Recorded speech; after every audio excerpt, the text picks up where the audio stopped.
बोलिए शिव शंकर भोलेनाथ की। तो सजनों, पार्वती माता शिव शंकर महाराज से कहती है कि तुम हरदम ये क्या रटते रहते हो नाम, तो मेरे को भी बताओ इसके बारे में।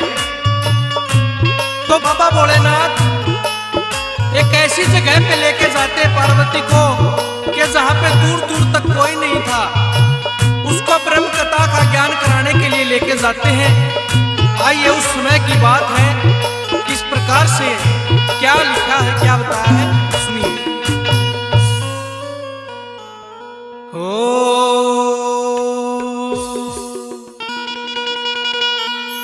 नदी किनारे गोरा बैठी,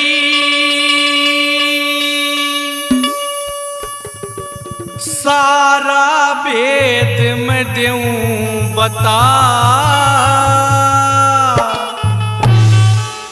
बोले सुनावे ब्रह्म कथा। हेर नदी किनारे गोरा बैठी, सारा भेद मैं दूं बता, बोला सुनावे ब्रह्म कथा। नदी किनारे गोरा बैठी, सारा भेद मैं दूं बता, बोला सुनावे ब्रह्म कथा।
और जहां पर वो कथा सुनाई जा रही थी, उस समुद्र के किनारे एक मछली भी अपना जीवन व्यतीत कर रही थी। वो मछली के कानों में भी वे मंत्र जा रहे थे।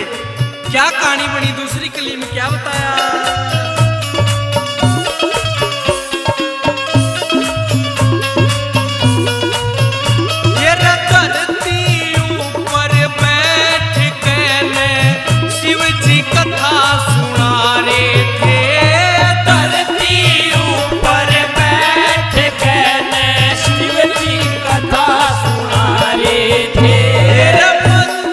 सारे मछली माँ के कानों में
गे सारिया, शिव जी समझ गे सारिया, विष्णु ने लीला दी रचा, थोड़ा सुनावे अलग कथा।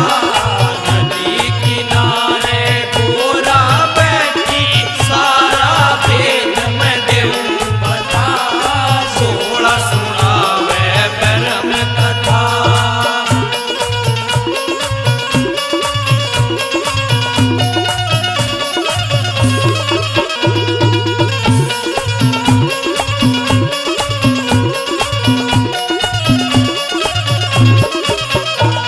वो नाथ पंथ की बेल चलाई, विष्णु माया धारी ने, नाथ पंथ की बेल चलाई, विष्णु माया धारी ने। मत्संदर जी भी लगा दिए ये संतों के परचारी, मैं नवीन चुलाने आड़ा भी ओ नवीन चुलाने मारा भी ओ।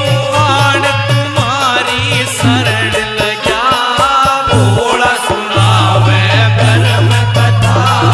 नदी किनारे गोरा बैठी, सारा भेद मैं देऊं बता। थोड़ा सुनावे अमर कथा। नदी किनारे गोरा बैठी, सारा भेद मैं देऊं बता। थोड़ा सुनावे ब्रह्म कथा।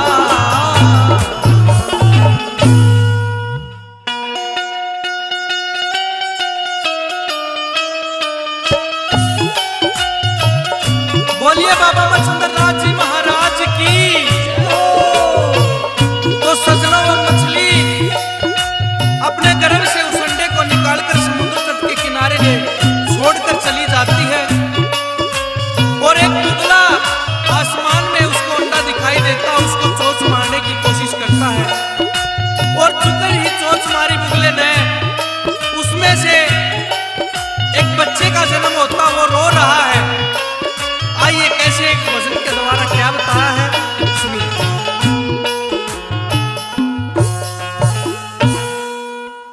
लेवयो बुगला उडारी रैने, चोंच अंडे के मारी,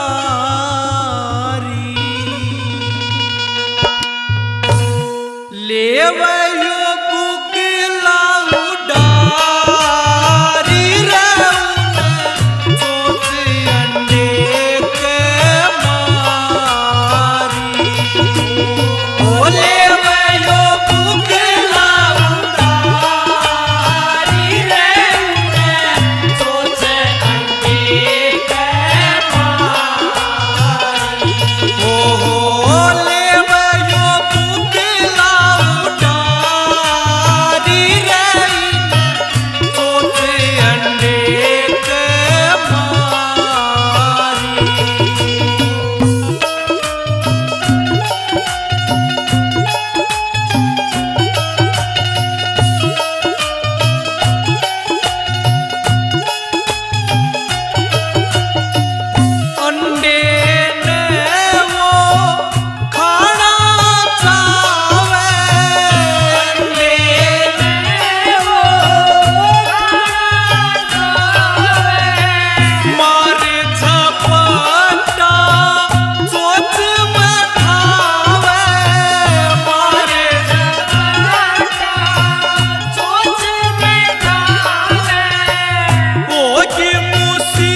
और भगवान के करने के उसके घर में भी कोई संतान नहीं थी। जब वो रोने की आवाज सुनी तो एकदम हृदय पाट का आया और उस अंडे के पास गया। क्या कहानी बनी, क्या बताया?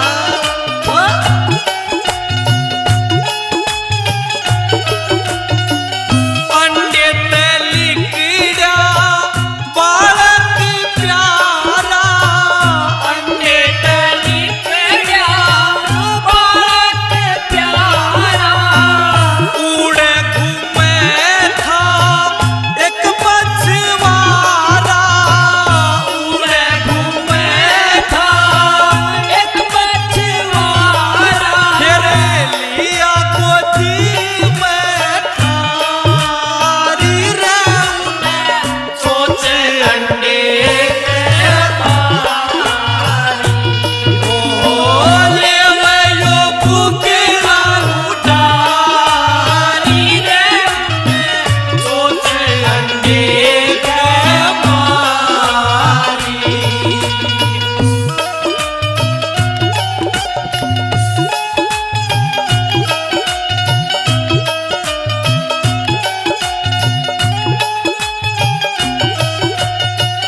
कर्म हो आछे ते बाग जगा दे, करम हो आछे ते बाग जगा दे, नवीन भक्ति पार लगा दे, नवीन भक्ति पार लगा दे, ऐसे है माया धारी रे सोचे अंडे के मारी, ओ ले वयो बुकला उठारी सोचे अंडे के मारी, ओ ले वयो बुकला उठारी सोचे अंडे के मारी, सोचे अंडे के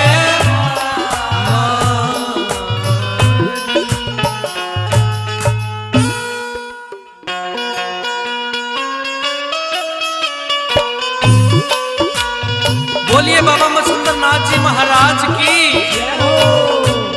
तो सजनों, बाबा मच्छिंद्र नाथ बंगाल की दारा नगरी की ओर हो लेते हैं और जाके नगरी में अलग जगा देते हैं। तो आइए सरस्वती ब्राह्मणी के दरवाजे पर अलग जगाते हैं। इस प्रकार से क्या बात हुई, कैसे साधु ने अलग जगाई, क्या बता सुनिए।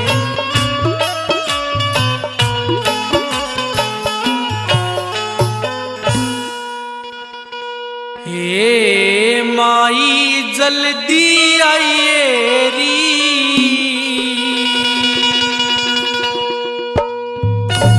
हे तेरे द्वारे साधु आया, हे तू भिक्षा लाइए री,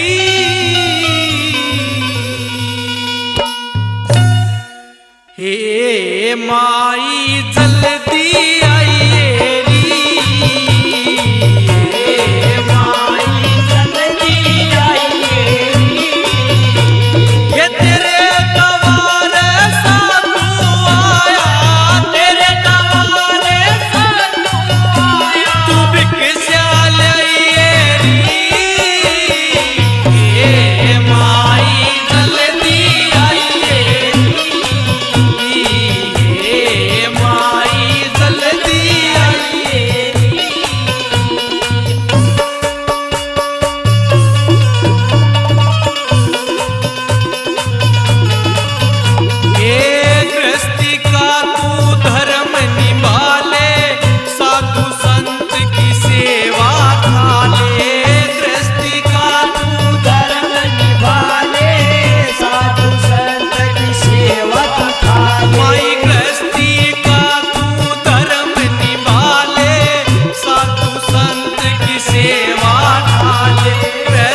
बाप सेवा करके गुरुआ की तू कर्म कमाइए री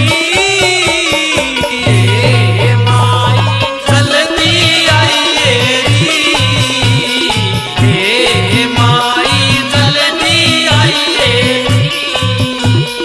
हे माई जल्दी आइए री हे माई जल्दी आइए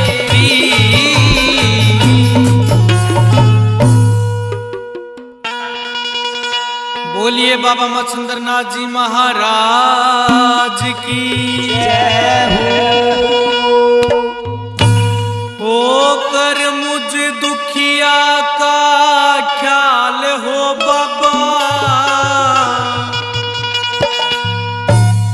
मेरी सुनी गोदी दे दे के लाल हो बाबा मेरी सुनी गोदी दे दे के लाल हो बाबा वो करे मुझे दुखिया का ख्याल हो बाबा करे मुझे दुखिया का ख्याल हो बाबा मेरी सुनी गोदी दे दे के लाल हो बाबा मेरी सुनी गोदी दे दे एक लाल हो बाबा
दे दे एक लाल हो बाबा। ओ मेरी सुन्नी गोदी दे दे एक, ओ मेरी सुन्नी गोदी दे दे एक लाल हो बाबा।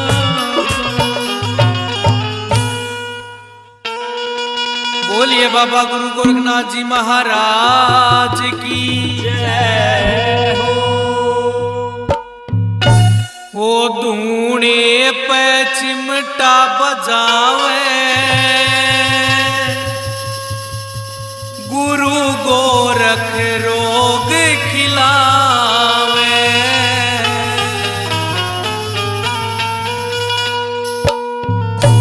रधूणे पे चिमटा बजावे गुरु गोरख रोग खिलावे। धूणे पे चिमटा बाजे गुरु गोरख रोग खिलावे।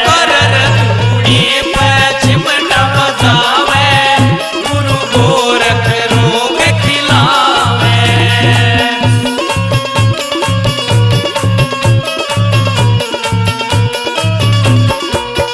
हर पेशी खुल के आवण लागी, पेशी खुल के आवण लागी। हर पेशी खुल के आवण लागी।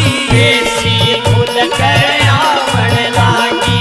जब धूणे की बबूती लागी, जब धूणे की भभूति लागी। यत गेल मोगरा ल्यावे धूणे पे रोग खिलावे। धूणे पे चिमटा बजावे गुरु गोरख रोग खिलावे।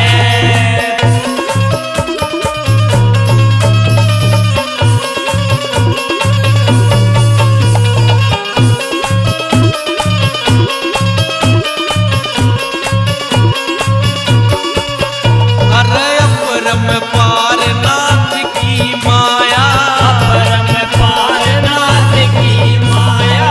अपरम पार नाथ की माया।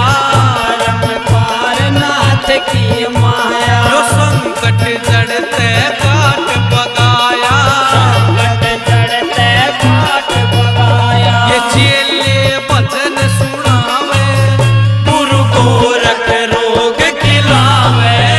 ये चेले भजन सुनावे गुरु गोरख रोग खिलावे। और धूणे पे चिमटा बजावे गुरु गोरख रोग खिलावे।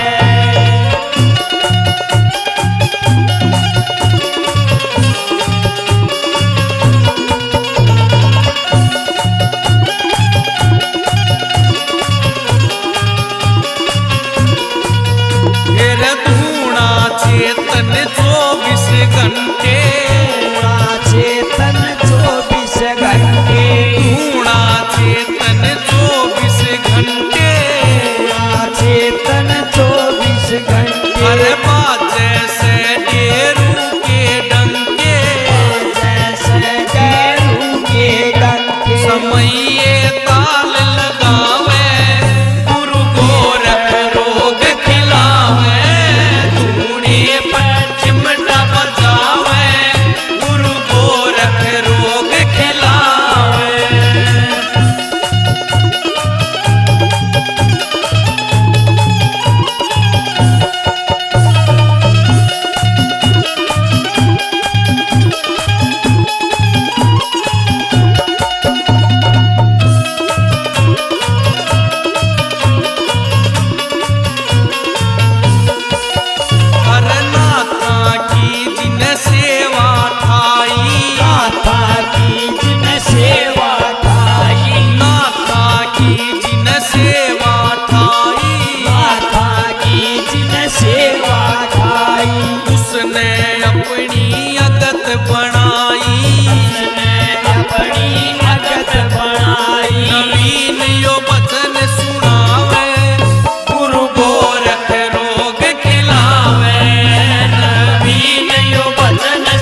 बाबा गुरु गोरखनाथ जी महाराज की होया करती अजब कमाल बबूती नाथा की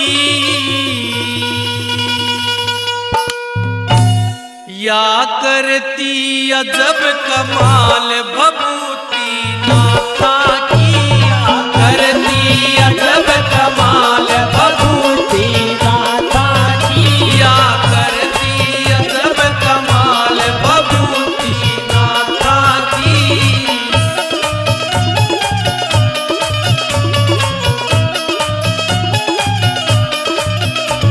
वो तो बूढ़े की सेवा कर ले बूढ़े की सेवा कर ले जो बूढ़े की सेवा कर ले बूढ़े की सेवा कर ले गोरख सारे रोग न हर ले गोरख सारे रोग न हर ले यो काटे आड़ जंजाल बबूती नाथा की यो काटे आड़ जंजाल बबूती नाथा की या करती अजब कमाल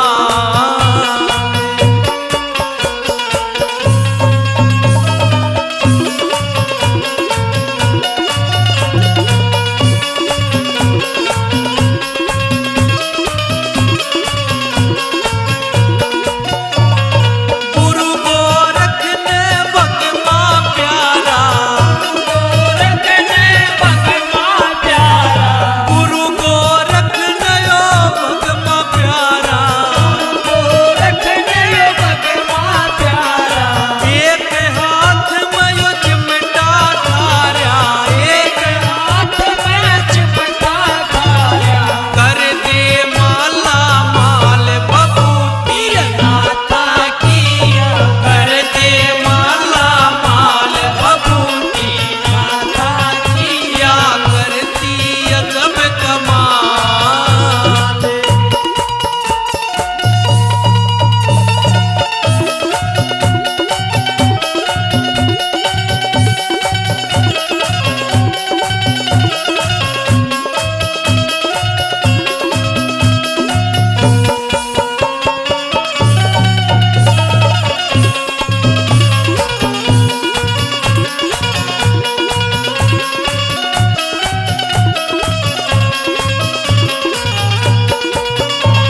वो जो बूढ़े की बबूती चाटे बूढ़े की बबूती चाटे जो बूढ़े की बबूती चाटे बूढ़े की बबूती चाटे पांचन देवी खुशियां बाटे पांचन देवी खुशियां बाटे ओ जा घर में लाल बबूती नाथा की ओ जा घर में लाल बबूती नाथा की या करती अजब कमाल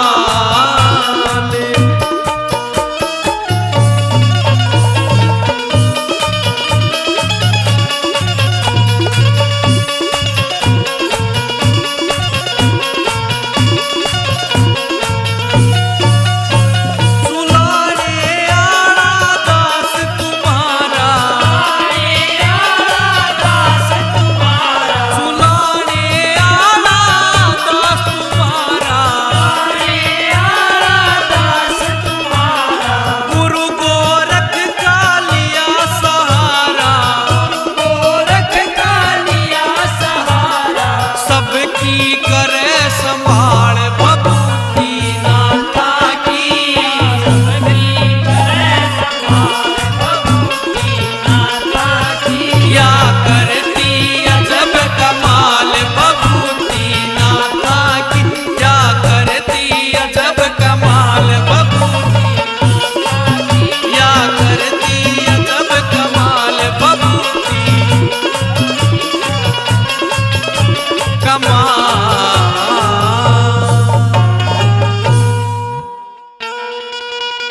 बोलिए गुरु गोरखनाथ जी महाराज की जय हो। ओ गुरु गोरख काटे रोग देखिए धूणे पे, देखियो धूणे पे, ओ देखियो धूणे पे, देखियो धूणे पे। गुरु गोरख काटे रोग, गुरु गोरख काटे रोग देखियो धूणे पे, देखियो धूणे पे, ओ देखियो धूणे पे, देखियो धूणे पे।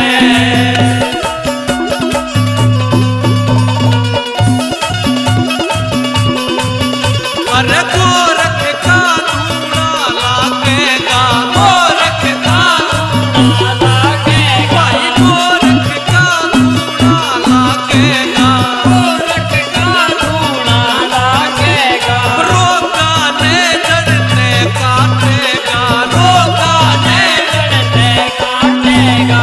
रोगा ने जड़ते काटेगा। रोगा ने जड़ते काटेगा। ये खड़े लखावे लोग, ये खड़े रखावे लोग। देखियो धूणे पे, देखियो धूणे पे, ओ देखियो धूणे पे, देखियो धूणे पे।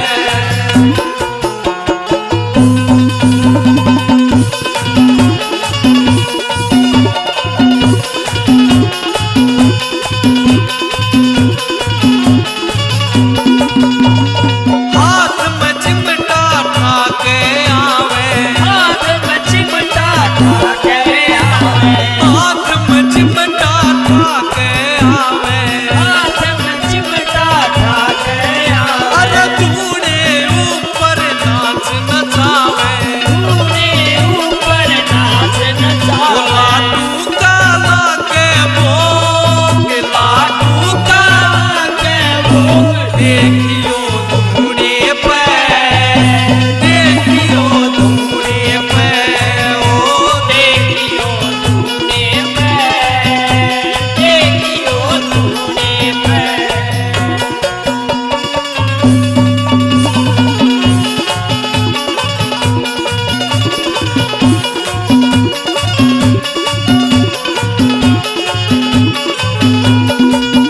तेरा संकट की ना पार बसावे, संकट की ना पार बसावे। संकट की ना पार बसावे।